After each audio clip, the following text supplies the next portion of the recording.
Geek in Review, the podcast focused on innovative and creative ideas in the legal industry. I'm Marlene Gabauer. And I'm Greg Lambert. Well, Marlene, in June of 2018, you and I started this podcast with the idea that there is so much on the creative and innovative side of the legal industry that just wasn't getting talked about enough. And now, nearly 5 years later, we are 200 episodes in. And quite frankly, I feel like it's still as relevant today as it was from day one. I agree. I mean, I think it's actually better. And we even have more to talk about than we did back in 2018. So thank you to everyone who's listened to the Geek in Review over the years. And we're excited to start working towards 200 more episodes. Oh, that's a lot of work. So it's all worth it, though. It's all worth it. It's all worth it. So we thought it would be great to bring in our good friend and fellow geek, Toby Brown, to be our guest for this episode.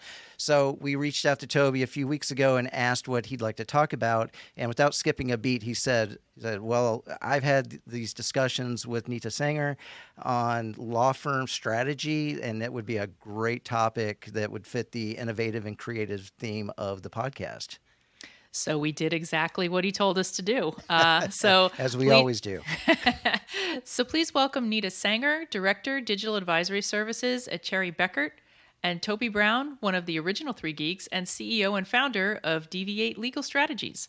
Nita and Toby, welcome to our 200th episode of the Geek in Review. Thank you. Thanks for having us. I was thinking about it because I've always been number two, so I think number 200 is just obvious. We'll bring you back for episode 222 as well. So, Perfect. So Nita, your work there at Cherry Bekaert is to help transform professional services firms, including law firms, whenever they look to digitally transform themselves into positions for growth, which would include organic growth or merging or acquiring another firm. And I think a lot of our listeners may not be familiar with Cherry Bekaert. So can you start off by explaining the overall mission is and then explain a little bit more about your role there? Sure. So thank you. First, thank you so much for having me. So Cherry Bekaert, we are one of the top 25 audit, tax, and advisory firms in the U.S. And for them, I lead business strategy and digital transformation. So when you say that digital transformation is such a broad word, so people usually ask, well, what exactly is it you do? And I say my primary focus is to help businesses to deal with the world that we're living in, which is it's like we call it a VUCA world, which is volatile, uncertain, complex, and ambiguous. And we help them figure out what they need to do to position themselves for growth. That's in effect is what we try to do. And the idea is that what we say is, and why this becomes so important is, it's like you almost need to know what your strategy is, where you're looking to go, and then figure out how do you actually tactically get there. That's what we help them to do. So we help them figure out, in a world that's changing, what's the industry going to look like? Within that, what's your business of the future need to look like? And then what do you need to do to actually get there? We can all agree that law firms can always act more like mainstream businesses, but today we want to strike at the core of that and talk about law firm strategies. Admittedly, more firms are grappling with that issue, but they seem to all be A, following the same strategy, and B, running the same game plan of focusing on their practice strengths.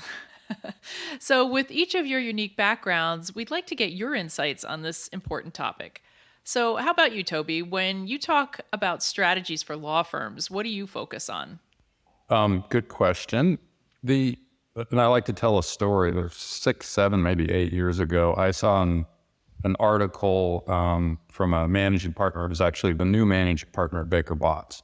And he listed their strategy. And I was like, wait a tick, that's our strategy. And then I was like, wait another tick, that's every law firm's strategy.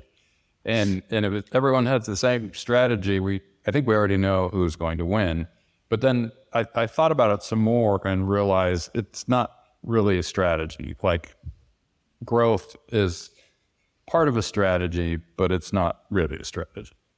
And when firms, as you set this out, when firms think about this and talk about this, they talk about themselves, which if you're coming up with a strategy, that's part of it. But the other part of it is you have to look at the market and say, firms to say, we're good at this, we like to do this, that's what we're going to chase. Well, is that what customers need, and is that what customers are willing to pay for, or willing to pay, premium prices for? And they leave that part out. So when I'm talking to firms and others, I'm like, you really should be thinking about what the market wants, and then have it be more specific. Like, there is one example that I'm aware of that's a little better, and it's BCLP. And they came out, and I was shocked. They came out and said, here's our strategy. And it had 3 prongs. It was disputes, it was real estate, and it was mid-market M&A work. And I was like, hooray, a firm finally made a statement that's like, this is the market that we're going to focus on. The other, now I'm going to totally mix metaphors, which I always do. So now I'm on the third leg of the stool. We didn't even start off with the stool. The other piece that's missing for firms is, and if you think about this, many of us have worked at or are working at, billion-dollar firms, and they don't know where their profit comes from. If they were a normal business, and you all know I have a car problem, General Motors can tell you where their best margins come from. And it's on loaded up SUVs typically, and trucks.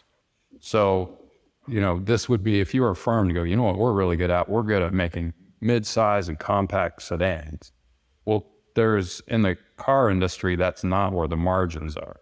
So, it'd be crazy to make that decision without understanding that that's where the margins come from. So I think firms, they need to look to the market and see where there's opportunity, but at the same time, they need to understand whether they can make money doing this. And they tend to think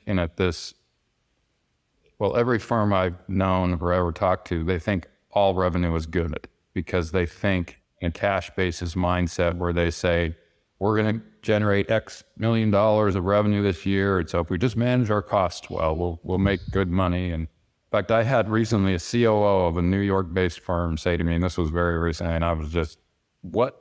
He said, well, we generally cover our overhead by late September, early October. And then from then on, it's all profit. I was just like, okay. So that's just another example that firms don't know where their profit comes from. So I think smart firms will start thinking that way and putting that into the calculus when they talk about their strategies. Without getting too into the weeds, let's go back to the Brian Cave, the BCLP strategy. And you said they kind of got it right. What would you have added, or how would you have addressed it to say, okay, you've got these 3, I guess, legs of a stool now. What else would you have suggested that they put that really talks more about their strategy?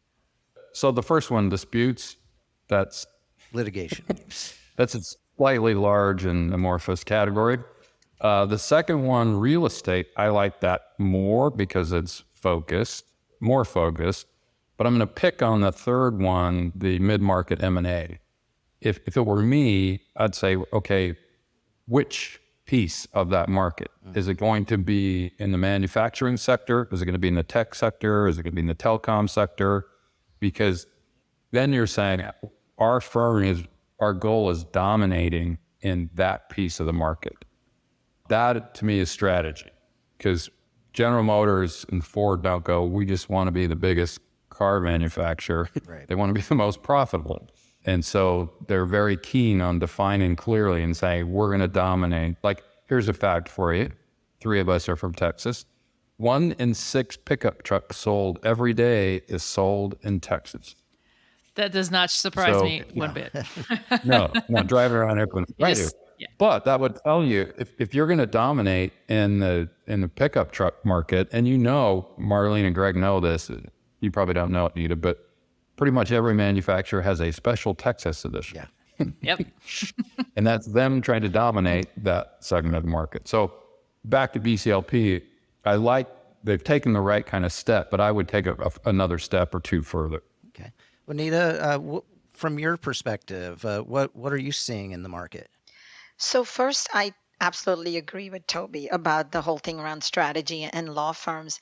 It was very interesting because I was actually presenting to the Global 100 CIOs, and it was interesting that all of them were there because they were trying to figure out what they call like the law firm of the future or the legal desktop of the future.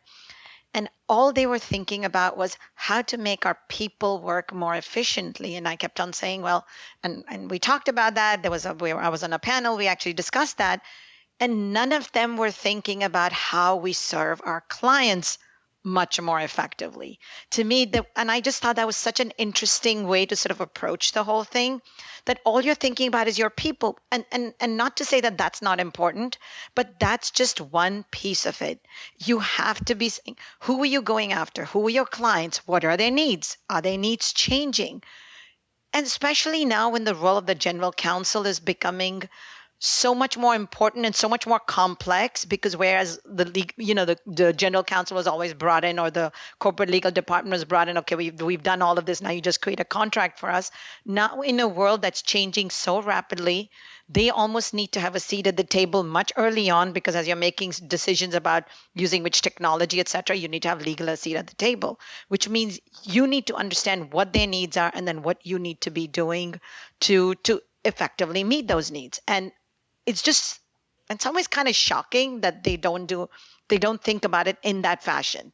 Who my client is, what are their needs, how are they changing, and what can I do to serve that more effectively? Then the second piece, which I always think is interesting, is that what I'm seeing from a strategy perspective, a lot of the largest firms have been doing well. They've not had much of a burning platform for change. They keep on raising their rates, and it seems to be so far working for them. What you always find is that the next year, after you get past really the top 20 shares, so the next ones realize that the market is changing. They are the ones who are feeling the pressure. And so now they're thinking of what they need to do to have different strategies to continue to grow their business, or to think about what they need to use technology to become much more efficient. Do they need to have more things like we create like some kind of a startup? And I just found that was very interesting. And so that's where you're starting to see a lot more activity. And they always say, right, when change comes in, it's come from the lower end of the market, because those ones are much more hungry and are much more adaptable to change. To me, that's what I'm actually seeing. And you're starting to even see that in some of the deals that have got announced, that it's that lower end. You've heard of like Oric and Buckley, Taft and Jaffe, and there've been talks about things like Sherman Sterling, which I think right now it's not going to happen. But I think that's what's happening. That it's the ones who are more hungry, who are feeling more the pressure, who are actually sort of thinking about doing things differently. Do you have some examples of where you're seeing firms get this right? So what I'm seeing is firms being innovative or trying to be innovative and doing things differently. So I'm sure you've heard Wilson Sonsini started its own digital hub. Denton started Next Law Labs. Baker Hotstadler started Incubator. So they're at least thinking about things differently, which to me is sort of saying, okay, so now they're starting to realize that just continuing in the same way, you have to think about things differently. And when you see this across in other industries, that's what they do, because they always say for you to disrupt yourself from within your business is going to be very hard. So you create like a startup that almost sits outside of the core business. And that's what you're starting to see some of these doing. And I saw that at a Big Four when I was trying to transform their, $9 billion business. That's exactly what we did. We got it outside. So to me, that's actually a good start. But sometimes when you sort of scratch below the surface, what you find is that they're doing the same thing, like focusing on inwards. How can we do things a little more efficiently? They really aren't thinking boldly enough. Like, how can we disrupt our own business before somebody else comes and does it to us? So that's kind of an interesting balance and they need to be thinking more aggressively. Yeah, and I'm wondering, is it the business itself that's kind of holding them back? Because, we talk a lot about how incremental change in firms is usually very successful, but, a lot of the very disruptive types of change, ChatGPT aside, often don't happen often. So, are they kind of up against something that they can't win? I'm not sure that it's that they cannot win. It's till now, to be honest, the legal industry has been quite insulated, but we've already started to see that in a lot of other industries where you cannot continue in the same way and not, and not change. You're going to have to think about things differently. And I think what this comes down to is almost figuring out what's the core value you bring to your clients. The core value is legal advice, which means that's the most high value activity you should provide to your clients, and continue to do that. And everything else that's non-essential to that, figure out how you can automate it, you can outsource it, or just like, is it necessary to be done by your team? Can it be just given to somebody else? It can be standardized, automated, or outsourced. That's the way to think about it, so that you can focus on the most high value added activities. And then as you continue to do that, think of what else you can do. We just talked about the changing needs of your clients. So I think the opportunities are huge. You can continue to say, this is my world. But now if you can see that your clients' worlds are expanding, then what can you do to meet their needs more effectively? And that's where you can think about, hey, maybe I could do an acquisition. Maybe I can form a strategic alliance with someone who brings a capability which I don't have, but my client might be needing. So I think the opportunity is just, you need to have that mindset of thinking sort of a little bit of outside the box. Absolutely. So Toby, how would having a strategy change a firm's focus and operations? I'm going to go back and I'll leverage that BCLP comment I made, and I'm going to overlay with something Nita just said. If BCLP or a firm said, we're going to dominate in mid-market M&A in the tech industry. Nita talked about, the IT people were like, here's where we're focused on, and it was internal. And the reason I believe that they make that focus is because that's safe. They'll have just associates saying, we need better drafting tools, or we need better this or better that. And there is no strategy involved. And so if you're not countering any strategy the firm might have, but what that begs the question is, how do you make an IT investment priority decision? You can't. If your firm's strategy is to grow, then you're going to invest in any IT that might lead to growth. Whereas if you're focused on mid-market M&A for the tech industry, that tells you almost every decision your firm should be making, your business should be making. What sort of professional development should you focus on? What kind of hiring should you do? What sort of tech should you have? Should you be focused? I've been on some of those same calls where they're roundtables. And in fact, recently you mentioned ChatGPT, Marlene, and someone said, we're trying this and we're trying that. And I said, you should step back and say, what part of your firm drives your profit and revenue? And that's where you should make an investment. And I always pick on the poor labor lawyers. If you have this M&A practice that throws off labor work, I would not be making big investments in labor tech and labor process and all that kind of stuff. I'd still be making the investments in M&A. So I think if you have a strategy, all of a sudden, all those decisions are far easier to make. And then the CIO, they know when someone comes to them saying, hey, here's a new technology that helps in M&A, they go, yeah, I really want to see that, versus labor or whatever, product liability. I don't know what the others would be. So to me, it's like the filter for how business decisions should be made. And without a strategy, in fact, my last point here, and this may have been a firm I worked at recently, I found out there were over 500 databases. And I'm like, that sounds right. I must just said about, I said, holy something.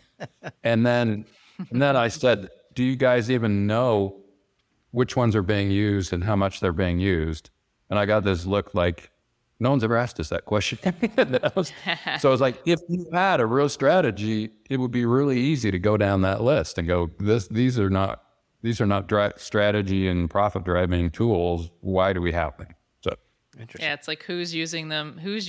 Are they part, is that business part of the core strategy, and are they using it? So Nita mentioned that strategy, we've been talking to strategy as a core issue. Yeah.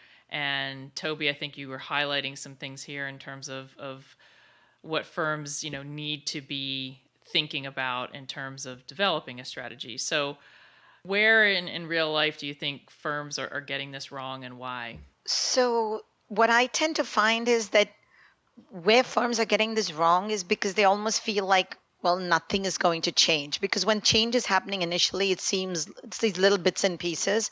So I think that's what they keep on saying. No, this is how we've been doing it. This is how it's going to continue. And industries such as legal, that's what the nature of the beast is. That's how they kind of perceive things.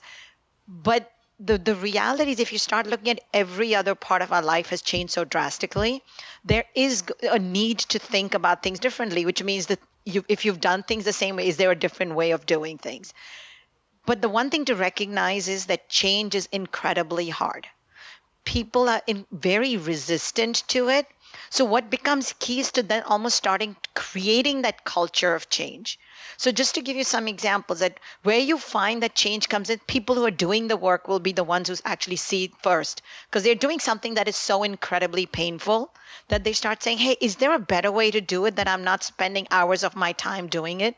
So that's when you start to create that culture of change. To just give you an example, when I was transforming an audit business, the person who was actually going and doing inventory was getting so tired of having to go in there, you go count, you make a mistake, you come back, you fill in your report, you go back.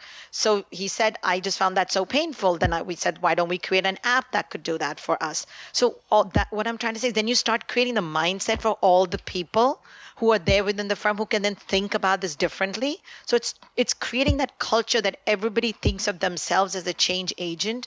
And you'll find that that's what with the more junior people, because they're used to using their phones for everything. So creating something that can be done, which makes their life easy, because they're seeing that in every other part of their lives. So they're like, why can we not do it in this? I think that's where, and that's why it has to be more than just very tactical. You have to have that strategic thinking. And that also, the thinking has to come from the top. So the role of leadership when it comes to something like strategy is so critical, because they have to be willing to sort of able to see, basically almost like looking around the corner, seeing where the changes are, not where it's today, but where they're going to come from next. That becomes incredibly critical, because they will decide the strategy and then everybody else kind of, executes on it accordingly. I'm just curious, with the focus here on strategy, does every firm need a chief strategy officer to help keep everyone in line, or is that something that can be built into the overall process of how the firm addresses change and goals for the next year to 3 years? I think firms need something like that. I don't know that they need to call it a strategy person. They might call it a commercial role. But if you think about all the departments at a law firm, none of them, for the most part, except for, of course, practice management, are the business. There's the IT people running IT. There's the marketing people running marketing, and HR and on and on. But which department at the law firm, what would you call it, that is just worried about the business? There isn't one. And so a strategy person can become that. But I think right now a lot of strategy people, it's a kind of a nebulous thing right now. It's not the business. That's my remark to that. Nita, feel free to. No, so I agree with you. There needs to be someone who does it, and that person almost needs to be almost like the equivalent of the right hand of the CEO. You can call them by whatever title, but they need to sort of understand what the leader wants to achieve, then help kind of say, okay, now this is what we're trying to get to, and then help figure out and give suggestions about what the strategy needs to be. And it needs to be the thing of, okay, so what are we trying to achieve? Where are we going to get it from? Almost so if the CEO says, I want to grow by 5 million, so where is that going to come from? Which are the clients we would get it from? What's it going to take? Which industry? What are we as a firm going to be known for? And that, Toby, goes back to what you said. You almost need to be able to define that very clearly. I want to be selling the best, trucks in Texas. You need to have that level of specificity. So that's why you need that strategy person. And it's going to be like, who am I going to get it from? Who are the people I'm going to go after? What's it going to take to win them? So yes, you definitely need someone who's thinking from that point of view. And I know a lot of times people tend to think maybe it's the COO. And in some cases, it might be that person. But it really depends on the firm. It cannot be the CIO, because they are very busy making sure that the technology within the organization works. And I would say that the strategy person needs to be the who understands the business. So it could be like, and so Toby, I mean, I'd love to get your thoughts, because I don't know whether you need both a chief strategy officer and a chief operating officer, but that would be kind of good to hear what your thoughts are on that. Well, I would put most COOs really as operational, so not strategy. And they would benefit from strategies. They would know where to focus operational resources. All right. But again, what I'm seeing in the market, the strategy people kind of sit off to the side where they should be at the center. If I had to pick someone at a firm that I said was the business, practice group leaders may be the closest thing I could find. Okay. Can I take up your question, Marlene, of what's wrong or what's what? Yeah. What's wrong and why? Go for it. Because it picks right up from what we're talking about. The why piece of it is, I just said, I think the closest thing to the business is the practice group chairs. And I can say this now because I've not at a law firm. Law firm leadership people, it's a part-time temporary job. Just let that soak in. So these are people that are chosen, elected to run a business unit. And at my last firm, the largest practice group, that's a $300 million business. And it's not that these people aren't smart, but they have no expertise or experience in running a business unit. So there's problem number one for the why. That even applies to the managing partner. And if you've got a board, executive committee, management committee, again, those people, they're doing it for a period of time. And I've seen it time and time again. They can't wait to get out of that role because it just burns them up and they have to keep their practice going and all stuff like that. So there's layer number one. Layer number two for the why is lawyers, again, very smart, capable people. They like to, and how many of you guys have heard this 1,000 times? I just want to practice law. And they went to law school and they just want to practice law. They don't want to worry about the business.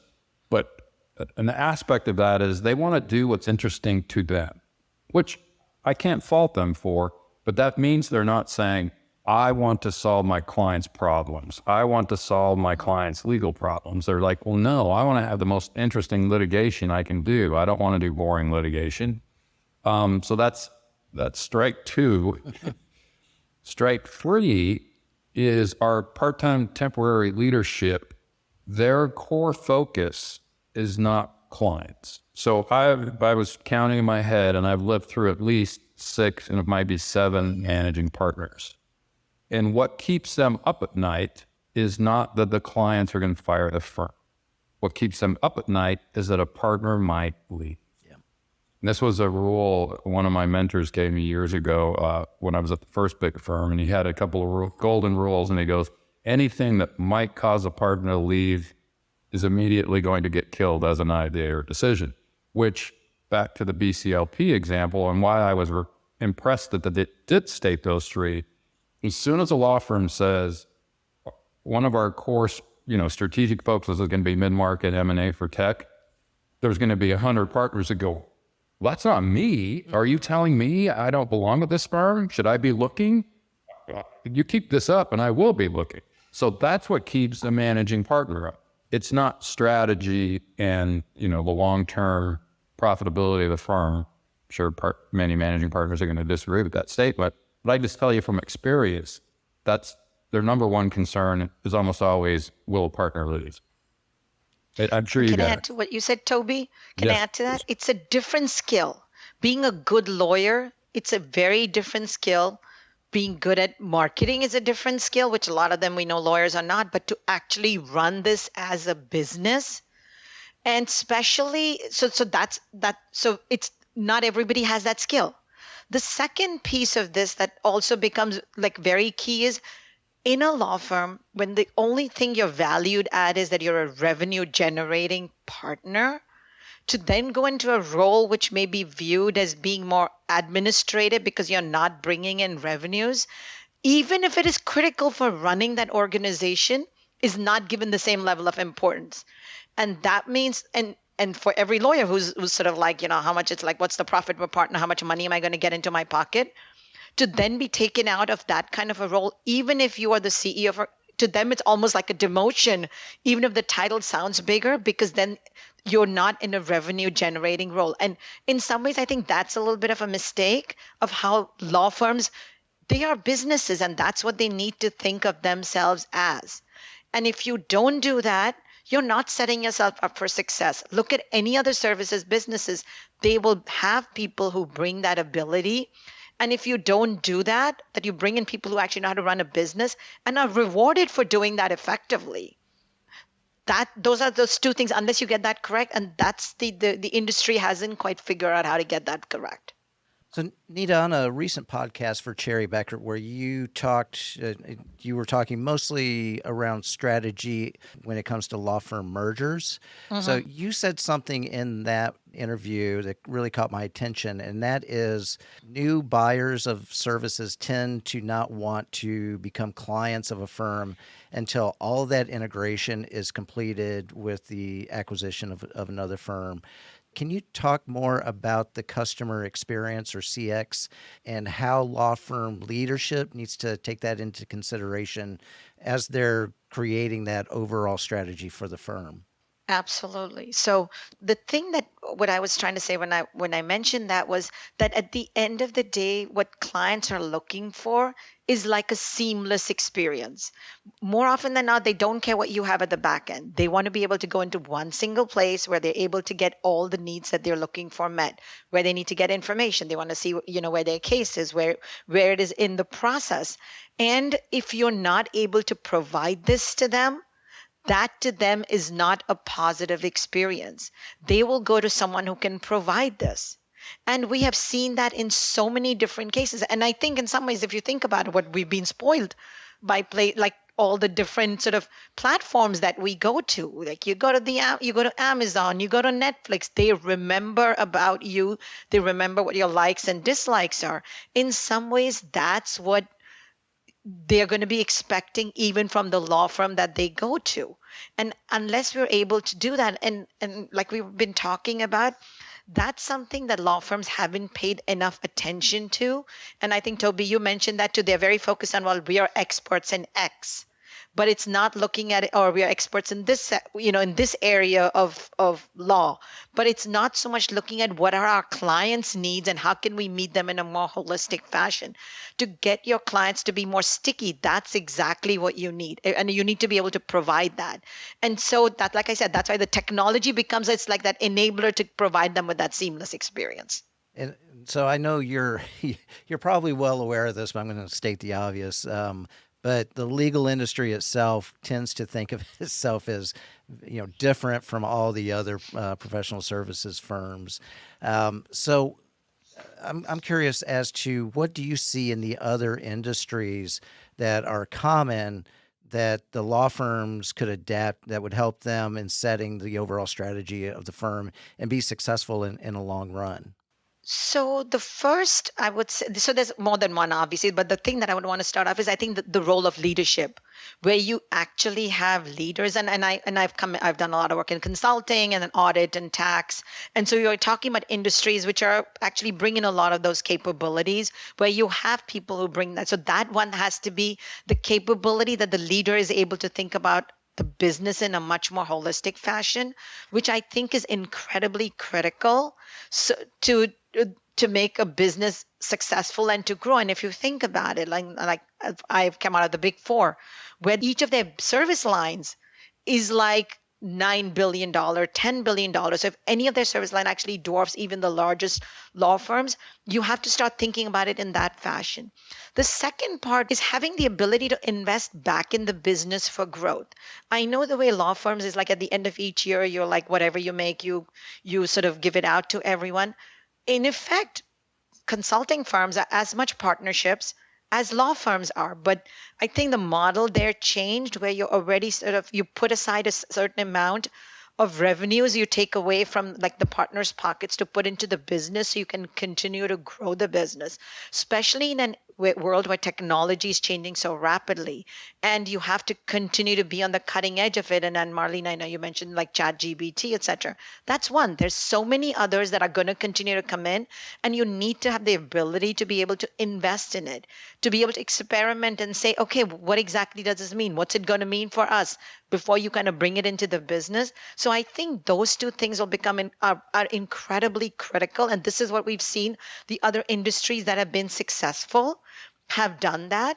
And I would say this, that some of them have seen more the burning platform for change. And just to give you an example, like the audit business, you started to see that the margins were flattening because clients were like, this is not adding value to us, because doing an audit on backward looking really doesn't add that much value. Tax, there's a whole portion of it that is repetitive, etc. They're like, why are we paying so much money? So that, and that's what you start to see, is then the businesses are starting to have to think about, where is it that we are bringing real value to our clients? And then let's just focus on that piece. Everything else that's non-essential to that, let's just figure out what we do with it. Either we automate it, we outsource it, we run it as a shared service or a managed service. And I think that's the other one that the legal industry kind of could benefit from, thinking about the business in that way. So providing all the tools and technologies to be able to make the people more efficient, and then just focusing on the most value-added activities. So, Toby, you have a creative view of law firm acquisitions. How do you feel that relates to strategy? Very good question, and thanks for putting this out there. I actually think, in many respects, this is the tip of the sword. So if you have a strategy, and Nita mentioned it earlier, is it organic or is it not? And organic is promoting partners from within. Inorganic or outside of that is acquisitions. And so if you think about a company like Apple, if they're going to grow, they know exactly where they're going to grow. And then they have an M&A team that goes out and scours the market for players that can either augment what they have or fill holes in their business. So when I took over the lateral partner program at Perkins 6 years ago now, I looked at it and I said, this is not talent recruiting. That's barely ever what we talk about when we talk about laterals. I said, this is straight up M&A. So I renamed the program the Lateral Partner Acquisition and Integration Program. And we treated it much like Apple or Google or any of them would treat their acquisitions. Number one, as you might guess, profitability was an assessment. It wasn't just, we have a book of $5 million. It was, what kind of work is it? How well leveraged is it? Are you getting your rates? And I actually swung my pricing person over from pricing to this because she had that background on profitability and could make that assessment. We had other due diligence factors as part of this, portability of the work. It was far more an M&A approach. And there's now companies like Decipher that actually are third parties that can help you in your diligence. So it's an emerging thing. Sadly, most firms I'm aware of don't really have a strategic acquisition type focus for their lateral acquisition program. It's very opportunistic, which is what Perkins was when I got there. It was like 80% opportunistic, and we flipped it towards probably now like 90% strategic. And you end up with a strategy matrix that says if it's a priority one, it gets to the highest level of resources committed to it, then on down. In fact, we ended up with a side program we called the Strategic Growth Working Group, which was looking at more than the onesie twosies if we were going to acquire a firm or a practice group or something like that. So it was highly, highly strategic. The last aspect of it that I mentioned was integration. And again, think about it. If you're Apple and you're acquiring a company, you don't wait until all the paperwork's signed to go, okay, now we need to integrate this. Integration starts way before that. And so at Perkins, that integration aspect got involved early on, well before we'd come to an agreement. Like, do we have a business plan for this person? What does it look like? And then once it was a deal and that started, boom, we had this plan. We integrate them with the right practices, the right clients. And Perkins actually had one of the highest lateral retention rates in the market. And it's because we treated it that way and not like, oh, a recruiter came and said, look at this, you should acquire this partner. That's not strategic at all. So I really do think the lateral programs are like the tip of the sword of strategy. That's where you really see it come into focus. So thank you for throwing that question out. What Toby said actually applies even when you do an acquisition of one firm with the other. You have to think about this in a much more strategic way. You need to be thinking about it, not like Toby said, not after you close the deal, and not just think about, okay, how do we get the technologies to work together and make sure everybody's got the same PCs and on the same emails. It's actually thinking about, okay, we did this for a reason. What are we hoping to achieve from it? And then what do we need to put in place to tactically execute on it? So there's a lot of planning that needs to go into it, and almost like creating like a program management office, because when you're actually doing the integration, it requires bringing together all these different pieces of the business.